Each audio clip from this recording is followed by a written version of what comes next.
If you had to guess, how many games would you say are coming out on the Switch in the next 2 weeks in November? If you guessed more than 40, like, way to go. That's a really good guess. I'm actually very surprised that you guessed that. I would actually suggest that you cheated. But, you're totally correct. It's actually more than 40 games just in the next 2 weeks alone. We're going to condense this down. We're not going to cover all 40. Let's cover those tiny gems, those little indie games that you probably didn't know about, but are still going to be good. Well, some of them might not. Most of them, you know what? Let's just say 50-50 on whether they're going to be good. You know what? That's probably even too generous. Let's just say there's a chance that some of these are going to be good. Let's take a look at those. Yeah? Now, let's start with Bloo Kid 2. Now, this is going to run you $3.99 when it comes out, which will be on the 18th of November. It's basically a 2D platformer. From what I can tell, it actually released in 2014 on Steam, so this is actually just a port of an older game, but it met with decently positive reviews. Very colorful world, very cartoonish. It's, if you're into this sort of thing, you probably, could pick this. I mean, you could definitely do worse. You could definitely do worse than this. There are way worse games you could pick up on the Switch. Trust me, because I've played a lot of them. Kind of went off track. Next up, we have Munchkin Cracked Quest. Now, are you tired of playing the Munchkin card games because your friends literally have nothing else that they ever want to play and you're just pretty much ready to murder them? Well, on November 19th, you can play Munchkin Cracked Quest. You can pick it up for $21. It'll be on sale off its normally $25 price tag.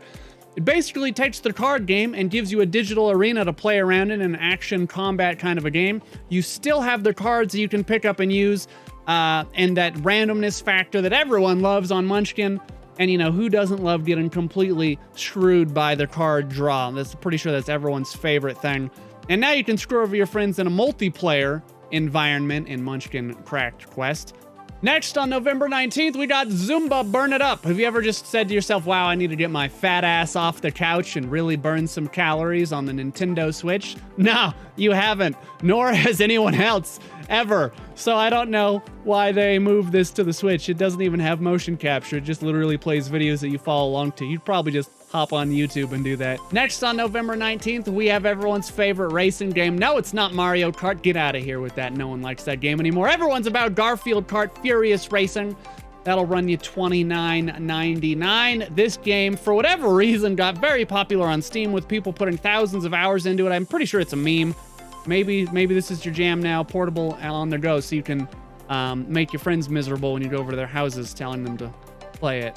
This is actually really important. On November 20th for $21.99, you'll be able to pick up Children of Morta. Now, I covered this on my channel about a month back, I think. It released on PC earlier. This game has phenomenal reviews. Phenomenal. Basically, it's a very deep RPG. You're going to pick your character. You're going to move through these dungeons. You're going to upgrade your character. You can play this co-op, which is a great time.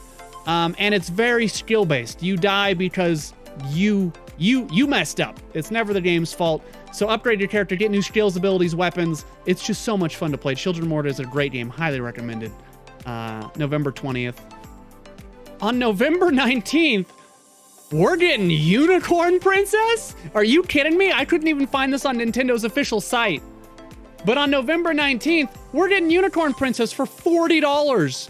For $40, you can play as this very jankily animated little girl who rides around on a pony that has a horn on its head, apparently posing as a unicorn. And you can jump and clean garbage off its feet and hit rings for $40. Holy shit, Unicorn Princess. We almost missed an important one there. Now, I bet you didn't know this, but on November 19th, we're getting Bobble for Friends, which, listen, they have both the old school game Bobble from the Nintendo, plus a new co-op mode or 4-player mode. And so I don't know who is playing the Switch that was alive playing Bobble in my... Look, I had Bobble as a kid. It's a glorious game. It's impossible. It has 300 levels. But anyway, Bobble for Friends. You should definitely be getting this. Bobble. Oh, that brings back some real rough memories of beating that game. And the lightning bolts. Okay. Next. Did you ever play Mega Man Soccer on the SNES? If you did, The next one up, SoccerDie Cosmic Cup, is gonna be, I think, pretty close to that. Now, you have to check some of these screenshots. It basically just looks like a completely bonkers soccer game in which you are supposed to win against tanks and dinosaurs, and for some reason, fucking Dracula gets onto the soccer field at some point, and you have to literally beat the King of Blood in a soccer game. I don't know, but for $5, I would just say go ahead and buy this one. Probably don't even think about it, just go ahead and buy it. Because just looking at the cover art alone should be pretty much enough to get you to buy it. Next up on November 21st for $20, did you remember Katana Zero? Did you like Katana Zero? Do you like roguelike games? Well, then Black Future 88 may really be for you. Sounds like you have 18 minutes to reach the top of this tower while changing your gun skills, weapons, abilities. It does sound like there are going to be some curses, so some bad things that are going to happen to you. And you can either die by losing your health, it sounds like, or running out of time. So it should be interesting. And being a roguelite, you should expect that each time you climb the tower, it's going to be completely different weapons, items, etc., etc., etc. And so this does actually look like a very interesting take on a roguelite game. It's not out yet on any platform, but it will be out November 21st. Do you have a penchant for buying games whose names you can't pronounce? Well, you're in luck, because on November 21st, Baobabs Mausoleum Episode 3 in Pato in Muertoburgo comes out on the Switch for $6. I have no idea what this game is about. It's an indie adventure game, so anything's in the cards. Yep, that's a game. Next, do you like buying super generic war games all based on the idea of terror around the world? Well, you're in luck. On November 21st, you can buy Strikeforce The War on Terror for $13.99. It's basically the most generic war game I've ever seen. Looks just like, 10 dozen others that come out that have the same idea, of which I quote, "You're a member of the Strikeforce unit. Your objective is to battle terrorism around the world." So you pretty much know what to expect there. Next, on November 21st, we have a game called The Touryst. The Touryst, or Tourist probably. For $20, you can pick up this voxel-looking exploration puzzle adventure game where you arrive on a mysterious island and have to explore and discover its secrets, or go to a dance party, or just eat some ice cream, or whatever you want. But it does feel more like a puzzle exploration game than anything else. I really don't know much about it, but there you go, $20. Next, on November 22nd, have you ever thought, wow, I really wish I could pay $12 for a game that's free on the Apple Store or the Android Store on Google Play? Well, guess what? You're in luck. You could buy Tiny Gladiators. I don't know why you would, because you can play it on your phone, and you probably have a phone, right? Blizzard, fairly certain that Blizzard thinks everyone has a phone, so Blizzard's never wrong, right? Okay, next. On November 22nd, you can play Castle No Escape 2. Did you play Castle No Escape 1, which currently has like 39 reviews on the Steam store, and just said to yourself, hot damn, I wish they would make a follow-up? No? Nah, no one did, but yet they did it. It's like, you gotta really like old school games, like really, really like retro games. It's a roguelike adventure RPG. You explore the different rooms of the castle, of which apparently there are many, which change every time you play it, and that's pretty much it. Explore the castle, explore the rooms, upgrade your character, but don't even think for a second of escaping, because this is Castle of No Escape. 2. Still hasn't escaped, I guess. Next. Jumping ahead to November 27th, you could play a game that came out in 2009 on the Wii, but's been ported to the 3DS and multiple other systems, and now has landed on the Switch in your lap for $15. For $15, you could be one of the world's last real heroes, as the game says, which is just the most baloney I've ever read in my life. But you could put out fires, all kinds of different fires. Buildings on fires, churches on fires, bigger buildings on fire, lots of different things on fire, only one of you. So, just get ready to put out fires, I guess. Moving on to November 27th, it seems like the same studio, it's not actually the same studio, but it does seem like the same studio that once upon a time said, what about if we made a game where we have a bear running around with a bird in his backpack? That same studio that had that wonderful idea was like, hey, what happens if we let a ferret loose on a space station that has a satchel and he just fills it with widgets and throws that shit all over the place and just makes some mucka things. Well, congratulations, you can play Widget Satchel, coming out on November 27th, where you play as a ferret that runs around a space station making a mess. Holy fuck, what a time to be alive on the Switch. Don't miss that one. Next, on November 28th, you could pick up the game one-way ticket for $7.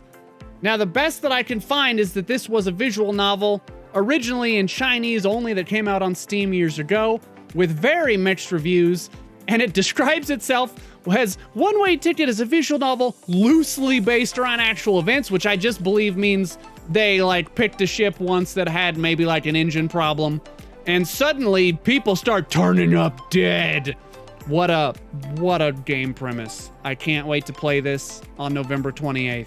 Next, on November 28th, for $10, you can pick up Electronic Superjoy, which is a blisteringly difficult platformer game where you're just gonna be dying repeatedly, but it's always set to a dope soundtrack, and it does always get going in a way and gives you checkpoints in a way that if you keep playing it, you know, it is easy just to do the same levels over and over, and you kind of never really get tired of it. It is very challenging, but there's a lot of fun here. And there is Electronic Superjoy 2 already out, so the Switch is just trying to catch up, but that's okay. You need to play the first one, and then maybe 5 years from now, play the second one. Oh. Next, on November 28th for $20, you can pick up Decay of Logos. Now, if you saw my review of Decay of Logos a couple months back on Steam, you'll know that this game definitely should not be purchased by anyone because the combat is actually horrendous.